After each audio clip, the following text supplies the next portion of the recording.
तो यहां गोपी जब आत्म परिचय देती है अशुल्क दासिका कहकर, बड़ा मार्मिक ये एक शब्द है इस श्लोक में। सुरतनाथ ते अशुल्क दासिका, बिना मोल की दासी। प्राचीन काल में ऐसा होता था ना कि कोई धनी मानी व्यक्ति, राजा महाराजा, वो कुछ धन कुछ राशि देकर अपने लिए एक दास या दासी खरीद लेते थे, कोई मोल दिया जाता था उसका। पर यहां गोपी कहती है अशुल्क दासिका, कि बिना मोल की आपकी दासी हैं। इसमें एक बड़ा मर्मस्पर्शी भाव छुपा है कि आप हमें स्वीकार करें तो भी मनसा वाचा कर्मणा हम आपको समर्पित हैं, और आप स्वीकार न करें तो भी सदा सर्वकाल में हम आपकी ही हैं, आपकी ही आश्रिता है। बड़ा सरल है ये कह देना, सुन लेना, पर एक बार आप उस भाव दशा का विचार करिए। देखो, हम प्रभु की सेवा करते हैं ना, तो हमारे सेवा भजन का किसी ना किसी प्रकार से प्रभु उत्तर देते हैं सबको। जो भी गुरुजनों की कृपा से इस प्रेम के भाव के भजन के मार्ग पर चल रहा है, उसको कभी ना कभी कहीं ना कहीं श्री ठाकुर जी के होने का अनुभव होता है ना। वो अनुभव ही तो आपको आगे बढ़ाता है। कहीं ना कहीं मन चित्त इस बात को स्वीकार करता है ना कि प्रभु मेरे साथ हैं। और मैंने पहले आपसे कहा था कि प्रभु केवल सदा संगी नहीं है, प्रभु सदा सहायी भी हैं। ऐसा प्रभु का स्वरूप और स्वभाव है। स्वरूप है कि वो सदा संग रहते हैं, रह सकते हैं। एक और बात मैं यहां कहना चाहूंगा कि केवल वही हैं जो सदा संग रह सकते हैं। इसलिए पूर्ण रूपेण जीव निर्भय तो प्रभु का ही संग पाकर होता है, क्योंकि सदा संग केवल प्रभु ही रह सकते हैं। तो वो सदा संग हैं और रह सकते हैं। और स्वभाव कैसा है कि वो सदा संगी होने के साथ साथ सदा सहायी भी हैं, और वही हो भी सकते हैं क्योंकि समर्थ हैं। तो प्रभु कहीं ना कहीं हमको अनुभव कराते हैं कि हाँ भाई, मैं तुम्हारे संग हूं, मैं तुम्हारे साथ हूं। और एक यही जो भाव है, यही तो भक्त का जीवन धन है, यही तो उसका जीवन आधार है। यही तो प्रत्येक प्रतिकूल से प्रतिकूल परिस्थिति में हमको लड़ने की क्षमता प्रदान करता है ना, कि भाई प्रभु मेरे संग हैं, प्रभु मेरे साथ हैं। और कभी कभी जब ये भाव जीवन में शिथिल पड़ने लगता है, ये भावना जब थोड़ी क्षीण होने लगती है, फिर गुरुजनों के शब्द फिर से हमको ऊर्जा प्रदान करते हैं, फिर से हमको उत्साह से भर देते हैं। पर किसी ना किसी प्रकार से भाई प्रभु हमारे भाव का उत्तर तो देते हैं, अवश्य देते हैं। जो उनके उत्तर को पहचानने की, समझने की क्षमता रखता है उसको भी देते हैं, जो नहीं रखता है उसको भी देते हैं, पर वो उत्तर तो देते हैं। पर यहां गोपी इससे भी आगे एक और स्थिति की बात करती है कि आप हमको स्वीकारें, आप हमारे भाव का उत्तर दें, हम तो भी आपकी हैं, न दें हम तो भी आपकी। बहुत बड़ी बात है। इसलिए मैंने कहा कि बड़ा मार्मिक शब्द है जब गोपी कहती है अशुल्क दासिका। नहीं, हम तो आप पर न्यौछावर हैं, बिक चुकी हैं। हमने अपने आत्म का आप पर न्यौछावर कर दिया है। अब केवल सदा सर्वकाल आप ही हमारी गति हैं। ये भजन की, ये भाव की सबसे परिष्कृत दशा है, जब अपने इष्ट और आराध्य के अतिरिक्त किसी अन्य प्रकार का कोई ज्ञान, कोई मान, कोई अभिमान, कोई आश्रय, कोई आधार रहे ही नहीं। श्री ध्रुवदास जी ने सिद्धांत विचार लीला में यही कहा ना, अनन्य कौन? बोले जो अपने इष्ट को छाड़ न कोई जाने और न वाको मन चले, वो अनन्य कहिए। जो अपने इष्ट के अतिरिक्त ना तो कुछ जानता है, न कहीं यत्र तत्र उसका मन चलता है, और बस ऐसी कोई भावना वो प्रभु को विवश कर देती है। देखो, एक बात बड़े ध्यान से समझना, प्रभु का स्वरूप कैसा है? अरे वो अपने निजानंद में सदा मग्न रहते हैं, उनको किसी से कुछ लेना देना नहीं है। ये जो सृष्टि है ना, जो संसार है, ये ब्रह्मा जी की बनाई सृष्टि है, और जीव यहां पर आकर अपने कर्म का फल भोग रहा है। ये बिल्कुल सीधा साधा सा सिद्धांत है, इसमें कोई बहुत बुद्धि लगाने की आवश्यकता नहीं है। कर्म प्रधान विश्व करी राखा, और जो जस करे सो तस फल चाखा। ये जो बड़ी भूल है, जो कोई कहता है ना भगवान ने ऐसा किया, भगवान ने ऐसा किया। नहीं भाई, भगवान कुछ नहीं करते हैं। भगवान ने तो केवल अपनी शक्ति का संचार किया ब्रह्मा जी में, सृष्टि का निर्माण हुआ और तब से ये चल रहा है। सृष्टि बनती है, कुछ काल के लिए चलती है, फिर मिट जाती है, फिर बनती है, फिर चलती है, फिर मिट जाती है। लेकिन जो विशुद्ध प्रभु का स्वरूप है वो इससे बिल्कुल न्यारा है, वो इससे बिल्कुल बिलग है। वो केवल भक्तों के लिए है, वो केवल भक्तों को ही सुलभ है, उसका अनुभव केवल भक्तों को ही होता है।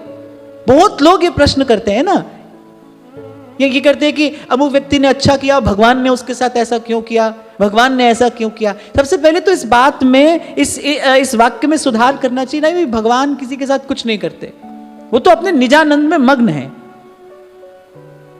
आप किसी भी अवतार में देखिए, कल प्रातःकाल राज्याभिषेक होगा, यह सुनकर श्री रघुनाथ जी प्रसन्न नहीं होते, और अगले ही दिन सुबह सूचना मिलती है कि आपको वन को जाना है, उनका मुख किंचित भी म्लान नहीं होता। वो तो जो के त्यों, जैसे के तैसे, अखंड, अछेद, अभेद, अपने स्वरूप में स्थित। कितनी अद्भुत, इंद्र के वैभव को तुच्छ कर दे ऐसी द्वारिका नगरी श्री कृष्ण बसाते हैं, और उनकी आंखों के सामने ही पूरा यदुकुल नष्ट हो जाता है, वो द्वारिका नगरी समुद्र में विलीन हो जाती है, वो तो भी ज्यों के त्यों, जस के तस अपने स्वरूप में स्थित। तो वो तो ऐसे हैं। भक्त की जो भक्ति है वो उनको विवश करती है। भक्त तो ऐसा है जो भगवान के हृदय में भी क्षोभ उत्पन्न कर देता है। उस दिन मैं आपसे कह रहा था ना, भक्त की भावना ऐसी है जो दीनानाथ का सिंहासन हिल जाता है, फिर प्रभु बाध्य हो जाते हैं आने के लिए। इसलिए एक संत बड़ी सुंदर बात कहते हैं कि ज्ञान, कर्म, व्रत, धर्म, इनमें से किसी में भी सामर्थ्य नहीं है जो भगवत अनुभव करा सके। इसलिए भगवान स्वयं कह रहे हैं, कह रघुपति सुन भामिनी बाता, मानव एक भगति करिनाता। एक ये विशुद्ध भक्ति है, ये भक्ति की जो भावना है ना, बस उसको लांग कर, उसका अतिक्रमण करके प्रभु नहीं जा सकते। इसलिए सेवक जी कह रहे, ज्ञान ध्यान तहाँ सकल प्रयास। ज्ञानी अपना प्रयास करता रहता है, ध्यानी अपना प्रयास करता रहता है, योगी, जपी, तपी, संयमी, साधु, सन्यासी सब लगे रहते हैं। वो कह रहे हैं, इनकी कौन गिने, इनकी कौन सुने, इनकी कौन माने, इनको कौन देखे। ब्रह्मेश्वर आदि महाप्रभु कह रहे हैं, यो ब्रह्म रुद्र शुक नारद भीष्म मुख्यैरालक्षितो न सहसा पुरुषस्य तस्य। वो किसी के ध्यान में भी नहीं आते, किसी के सन्मुख आना तो बड़ी दूर की बात है, कह रहे वो किसी के ध्यान में भी नहीं आते। और उन श्री कृष्ण के हृदय पर गोपी अधिकार कर लेती है इस भक्ति भावना के बल पर। ये जो भावना है ना कि प्रभु आप मारो या तारो, आप स्वीकारो या स्वीकार कर दो, आप हमारी ओर देखो न देखो, ऐसी भक्ति करे रैदासा। देखो यात्रा कब सफल होती है। और मैं तो कहता हूं कि आपके चलने को यात्रा कहना ही कब चाहिए, जब कोई लक्ष्य निर्धारित हो। कोई लक्ष्य है तो फिर आपकी यात्रा यात्रा है ना, नहीं तो भटकना है। अगर कोई लक्ष्य नहीं है, आप कभी यहां गए, कभी यहां, कभी दाएं, कभी बाएं। और क्षमा करना, बहुत सारे लोगों का जीवन तो इस प्रकार, कभी इस द्वार कभी उस द्वार, भटकने में ही निकल जाता है। कोई लक्ष्य ही नहीं है जीवन का, कोई उद्देश्य ही नहीं है, पता ही नहीं है जाना क्या है, करना क्या है, प्राप्त क्या करना है, यही पता नहीं है। अभी कुछ दिन पहले शंभू जी ने मुझे एक पत्र लाकर दिया, किसी साधक का प्रश्न था, कह रहे 10 साल यहां रहकर साधना की, कुछ नहीं मिला। फिर 10-12 साल कहीं और गए, वहां भी संतोष नहीं हुआ। मेरा मन हुआ सामने होते तो मैं पूछता कि अब संतोष है? इतना भटक लेने के बाद कुछ मिला नहीं, तो एक ही जगह लगे रहते, शायद मिल जाता। पर मैं देखता हूं, इसलिए मैं आपको कई बार कहता हूं, आज फिर कह रहा हूं, हम बड़भागी हैं भाई कि हमको एक समर्थ आचार्य की चरण शरण मिली है। कम से कम हमारा मार्ग तो सीधा है, हमको यहां वहां देखना तो नहीं है, अब हमको यहां वहां भटकना तो नहीं है। बहुत लोगों के जब भाव में ऐसे पढ़ता हूं तो मुझे लगता है कि देखो कितना बड़ा सौभाग्य है हमारा कि हमको कैसा सुंदर सरस मार्ग मिल गया। अब तो सूदो चले आपने धर्म, जीवन बीत जाता है भाई इस द्वार से उस द्वार, और व्यक्ति भटकता ही रह जाता है। बहुत साल पुरानी बात है, एक वृद्ध व्यक्ति, 70-75 की उनकी अवस्था होगी, और मुझसे कहने लगे कि बोले भारत में जितने मत हैं ना, जितने संप्रदाय हैं, मैंने सबकी दीक्षा ली है। तो भोले भाले थे बेचारे, अपनी बात बता रहे थे मुझे। बोले भारत में जितने मत और संप्रदाय हैं मैंने सबकी दीक्षा ली है। बोले लेकिन मिला मुझे कहीं से कुछ नहीं। बोले कहीं कोई प्रकाश नहीं हुआ, भीतर अंधेरे का अंधेरा ही है, मिला मुझे कहीं से कुछ नहीं। तो ठीक है, हम लोग तो अभी सुनकर हंस रहे हैं, पर एक बार उस व्यक्ति की दशा विचारो कि कैसे उसने अपना ये अमूल्य मानव जीवन यहां वहां भटकने में बिता दिया। कुछ तो वो देखो चाहता होगा ना, कोई चाह, कोई इच्छा तो उसके भीतर होगी ना, जो उसको यत्र तत्र भटका रही थी, लेकिन उसको मार्ग नहीं मिला, यहां भटका वहां भटका और जीवन निकल गया। तो खैर मैं तो आपसे यह कह रहा था कि भाई लक्ष्य हो तो यात्रा है। लक्ष्य क्या है? लक्ष्य ये स्थिति प्राप्त करना है। भगवत प्राप्ति क्या है? कि हम सदा सर्वकाल में प्रभु के हों, प्रभु के रहें, यही भगवत प्राप्ति है। और प्रभु को प्राप्त करना क्या है? प्रभु तो नित्य प्राप्त हैं, भगवान से तो कभी जीव का वियोग हो ही नहीं सकता। प्रभु तो नित्य प्राप्त हैं, हमको प्राप्त करना क्या है? जीवन में आनंद भरेगा कौन? ये जो भक्ति भाव है, ये जीवन में आनंद भरेगा, ये जीवन में सुख की वर्षा कराएगा। ये भाव मोहि मन क्रम वचन तुम्हारी आशा, ऐसी भक्ति। ये बड़ी मार्मिक बात कह रहे हैं श्री रैदास जी, कह रहे ऐसी भक्ति। कैसी भक्ति? भक्ति तो अनेक प्रकार की देखी जाती है संसार में। हम प्रथम दिन ही चर्चा कर रहे थे, भक्ति मार्ग के आचार्यों ने कहा है, एक तो बिल्कुल निम्न स्तर की भावना है, एक मध्यमा भक्ति है, फिर यहां भक्त कह रहे कैसी भक्ति? ऐसी भक्ति। एक और बड़ी मार्मिक बात यहां पर दृष्टव्य है, वो कह रहे पहले हरिसों जोड़ो फिर सबनसों तोड़ो। पहले कोई आधार होना चाहिए जीवन में, पहले जीवन में नाम का, भगवत नाम का, भगवत कथा का कुछ आधार अर्जित करिए। फिर उसके बाद लक्ष्य क्या है? कि मैं अपना मन हरिसो जोड़ो और हरिसो जोर सबन सो तोड़ो। मोहि मन क्रम बचन तुम्हारी आशा। क्योंकि मैंने बहुत साधकों को ऐसा देखा, जैसे जिन व्यक्ति की मैं आपको बात बता रहा हूं ना, वो किस लिए एक मार्ग छोड़कर दूसरे मार्ग पर गए। बोले दर्शन नहीं हुआ तो दूसरे मार्ग पर चले गए, फिर दर्शन नहीं हुआ तो तीसरे मार्ग पर चले गए। अब आपका लक्ष्य ही ठीक नहीं था ना।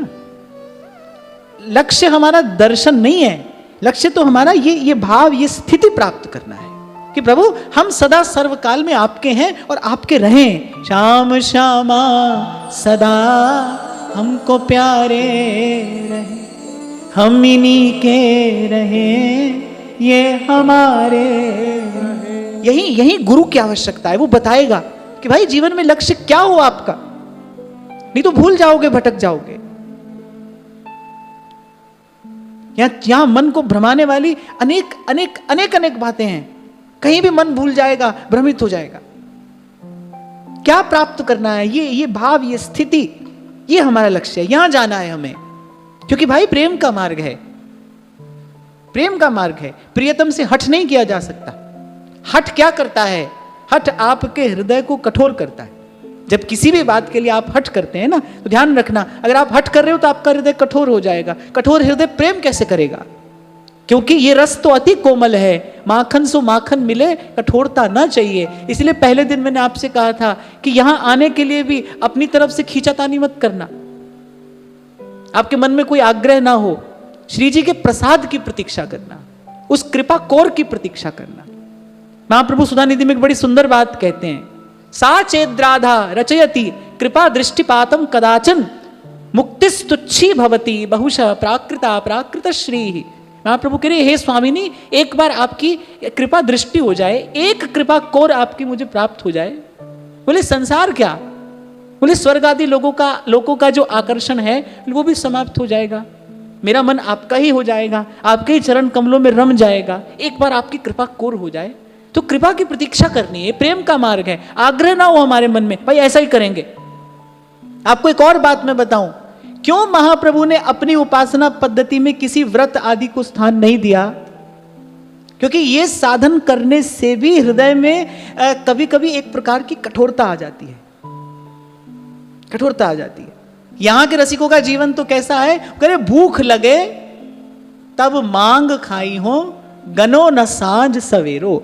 बड़ा सहज जीवन है। ऐसो कब करी हो मन मेरो, कर करुआ कामर कांधे पे, कुंजन मांझ बसेरो। करे भूख लगे जब मांग खाई हो, गनो न सांझ सवेरो, रास विलास वृत्ति कर पाऊं, मेरे खूंट न खेरो। और व्यास दास होए वृंदावन में, रसिक जनन को चेरो, ऐसो कब करी हो मन मेरो। बड़ी सूक्ष्म बात है ये। एक प्रकार से ये मनोविज्ञान का विषय है। मन हो जाता है ऐसा जब आप कोई संकल्प करते हैं। अच्छा, एक तो चित्त में किंचित कठोरता आती है, और फिर अगर आपके संकल्प की सिद्धि होने लगे तो अभिमान भी आता है। मैंने देखा है, इस बात का तो मैंने अनुभव किया है। 10, 20, 50 साल कोई एक व्रत का, एक नियम का पालन कर लेना, तो वो बताए बिना नहीं रहता है कि मैं इतने वर्षों से इस नियम का पालन कर रहा हूं, मैं इतने वर्षों से इस व्रत का पालन कर रहा हूं। ये क्या है? ये कर्तृत्व का अभिमान है। और प्रेम के मार्ग पर तो भाई यही सबसे बड़ा दोष है। यहां आप देखिए, जन्म जन्मांतरों का साधन करने के बाद भी गोपियां प्रभु से क्या कह रही हैं? सुरत नाथ ते। मैंने प्रथम दिन आपको कहा था, इस गोपी गीत की भूमिका में क्या है कि जब अपने साधन से श्री कृष्ण मिले तो अल्पकाल के लिए मिले।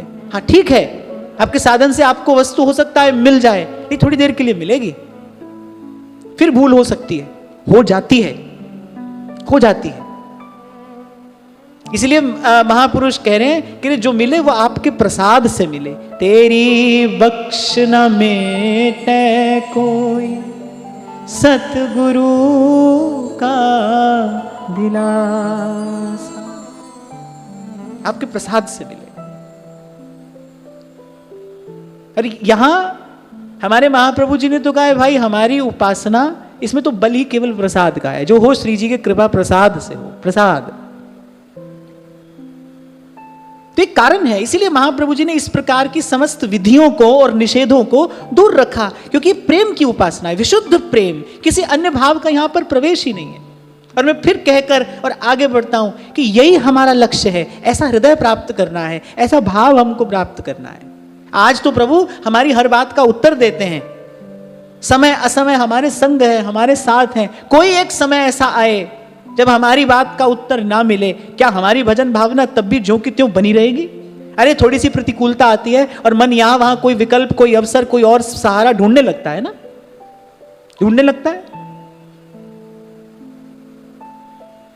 शायद मैंने आपको पहले भी कभी सुनाया था, मैं कहां कथा कह रहा था, तो एक माता जी आई, कहने लगी हम तो अमुक की सेवा करते हैं, उन्हीं की पूजा करते हैं, वो हमको बड़े अच्छे लगते हैं, वही अच्छे हैं।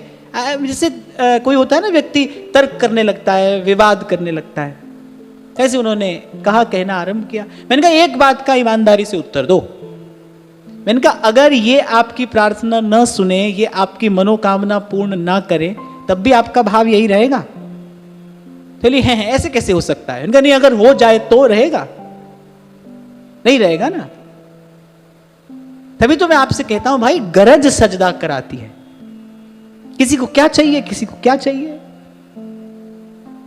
इसलिए इस शब्द पर आपका ध्यान लाना चाहता था मैं, कि जब गोपी कहती ना अशुल्क दासिका, बिना मोल की दासी हैं, आपकी ही हैं, सदा सर्वकाल सर्व स्थिति में आपकी ही हैं, आपकी ही हैं। और बस यही भावना भगवान को बाध्य कर देती है आने के लिए, सन्मुख होने के लिए, प्रत्यक्ष होने के लिए, साकार होने के लिए, सापेक्ष होने के लिए। विवश हो जाते हैं भगवान। अरे व्यवहार में भी एक सज्जन व्यक्ति को कोई जाकर कह दे ना कि भाई देखो हमारा ये काम है और हम तो आपके ही सहारे हैं, तो व्यक्ति सोचता है भाई ये व्यक्ति मेरे ही सहारे है, तो इसका काम किसी ना किसी प्रकार से हो जाना चाहिए। और जब वस्तुतः भक्त हृदय दिखा देता है प्रभु को, मोहि मन क्रम बचन तुम्हारी आशा। अच्छा, करना ये केवल तभी तक है जब तक एक बार प्रभु की स्वीकृति न हो जाए। जीव तो अपने शब्द से, अपने भाव से, अपने विचार से, अपने निर्णय से अपने संकल्प से पलट जाता है। दुष्ट है ना, जीवा स्वभाव तो दुष्ट, वो तो पलट जाता है।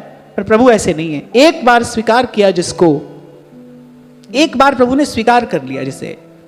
कल आपको यही तो मैं कह रहा था, हमारे बाबा कहते थे बस ये सब तभी तक करना है, एक बार प्रभु कहते भाई ये हमारा है, फिर जीव निर्भय है, फिर उसे कोई भय नहीं, कहीं भय नहीं।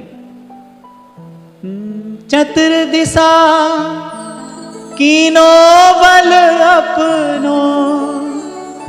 अगले श्लोक में वो भी यही कह रही है कि प्रभु आपने सदा सर्वदा हमारी रक्षा की है।